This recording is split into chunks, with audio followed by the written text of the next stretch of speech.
నిర్మాణ కార్మికుల యొక్క సమస్యల మీద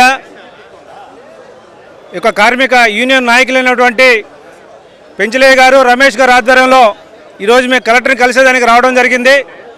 ప్రధానంగా భవన నిర్మాణ కార్మికులకి 2019 సంవత్సరం నుంచి కూడా లేబర్ యాక్ట్ ద్వారా ఏ విధమైన క్లెయిమ్లు రావట్లేదు. గతంలో తెలుగుదేశం గవర్నమెంట్ ఉన్నప్పుడు భవన నిర్మాణ కార్మికులకి పలు రకాల పథకాలు ఇవ్వటం జరిగేది. అలాగే కిట్లు కూడా ఇవ్వటం జరిగింది. తెలుగుదేశం గవర్నమెంట్ పోయిన తర్వాత వైసీపీ గవర్నమెంట్ వచ్చిన తర్వాత 2019 నుంచి 5 సంవత్సరాలు కూడా భవన నిర్మాణ కార్మికుల పట్ల జగన్ సర్కార్ నిర్లక్ష్యం వహించి వారికి ఇవ్వవలసినటువంటి పథకాలు కానివ్వండి, కిట్లు కానివ్వండి, ఏవి కూడా ఇవ్వకుండా వారికి అన్యాయం చేయడం జరిగింది. దాని ఫలితంగానే భవన నిర్మాణ కార్మికులు జిల్లాలో లక్షలాది కుటుంబాలు జగన్ సర్కార్కి వ్యతిరేకంగా ఓట్లు వేసిన ఫలితంగానే వారు చాలా ఘోరంగా ఓడిపోవడం జరిగింది.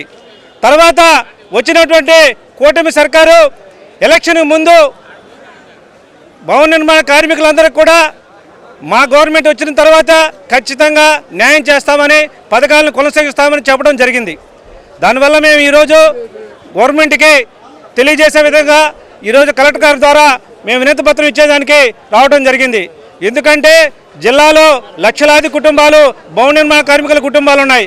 వాటిల్ని మనం కూటమి గవర్నమెంట్ కానీ వ్యతిరేకం చేసుకుంటే రాబోయే రోజుల్లో ఇబ్బందికర పరిస్థితి ఉంటుంది. కాబట్టి వాళ్ళకి రావాల్సినటువంటి పథకాలని వారికి చేరువ చేసే విధంగా మన గవర్నమెంట్ ప్రయత్నం చేయాలని మేము తెలియజేస్తున్నాం.